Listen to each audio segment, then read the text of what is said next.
Well, hey guys, my name is Richardson, and my persuasive speech is going to be about DC Comics versus Marvel Comics.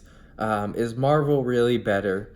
And so we're just going to get right into it. The world as we know it has an insane variety of entertainment when it comes to technology. One could read books, play video games, watch movies, and even just surf the internet.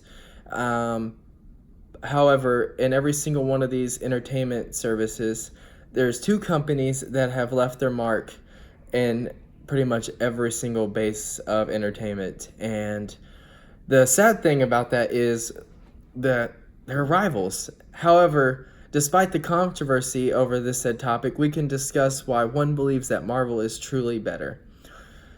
DC and Marvel are more known for their comics rather than their other entertainment services. DC, being most famous for their famous characters such as Superman and Batman, have been incredibly successful in their comics, as both characters have interesting origins compared to other superheroes.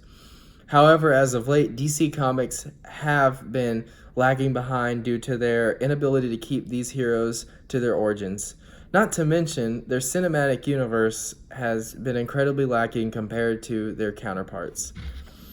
DC Comics' two most famous characters are Batman and Superman, and for decades, DC Comics have been able to reel in their readers upon various topics of these two. We see Batman, or Bruce Wayne, suffer the loss of his parents when he was a young boy, and Superman loses his family on Krypton when he was merely minutes old. Both have similar backstories.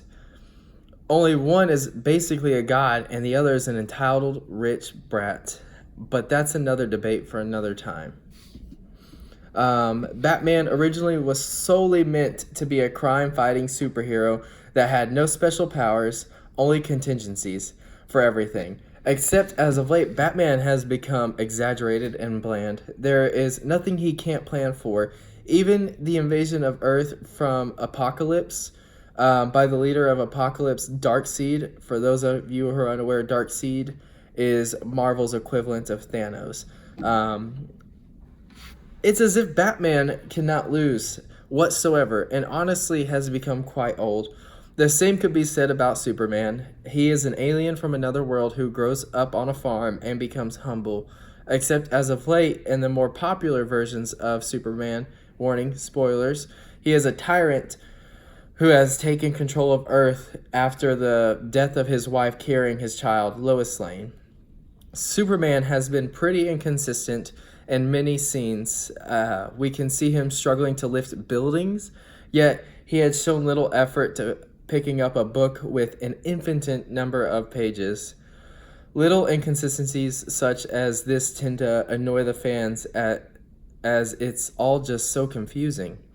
Now, for those that do enjoy a darker, gritty story, I completely understand why they would prefer DC over Marvel, as Marvel tends to be a little more friendly.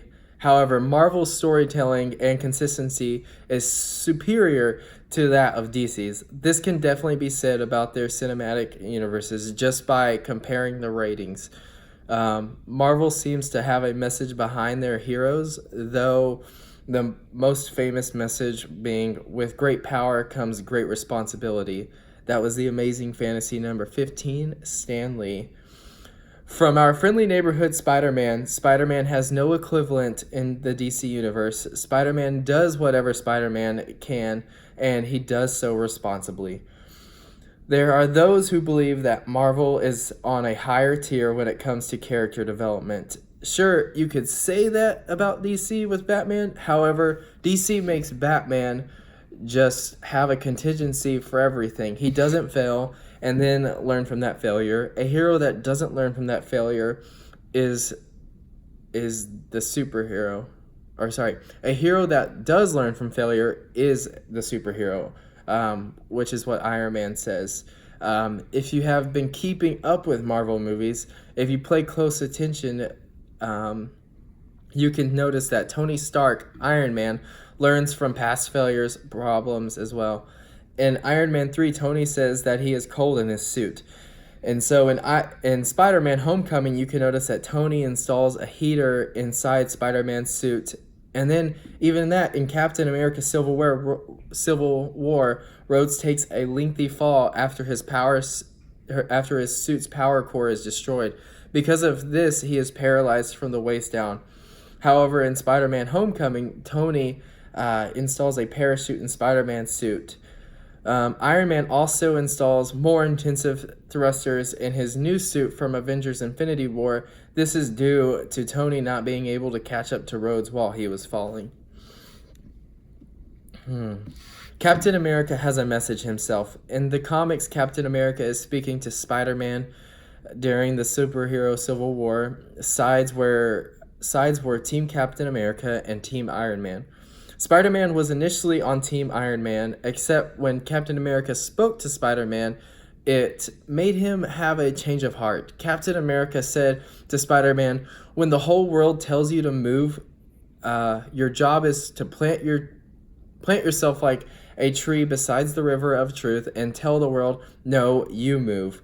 That was J. Michael Straczynski's Civil War, The Amazing Spider-Man.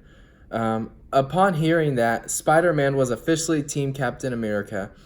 These three prominent heroes in the Marvel Universe have all had important messages behind them, not just for entertainment, but we as people can live by these messages. Spider-Man, even with great power, we should handle said power with responsibility. Iron Man, where even if we fail, we can learn from these failures and succeed later. And Captain America, to stick up for your values even when the world is telling you are wrong. Now, Marvel has a way of entertaining you while also teaching you how yourself can become like these heroes, about how their principles shaped them into who they've become. DC has never been able to capture that magic. DC can tell one heck of a story, but at the end of the day, you don't feel like Batman. But with Marvel, you can feel like Tony Stark, Captain America, or even Spider-Man, just without any of their powers. So despite DC's amazing ability to tell a good story with a climax and exposition, they've never been able to capture the humanity in their characters like Marvel has. And that will always make Marvel truly better than DC.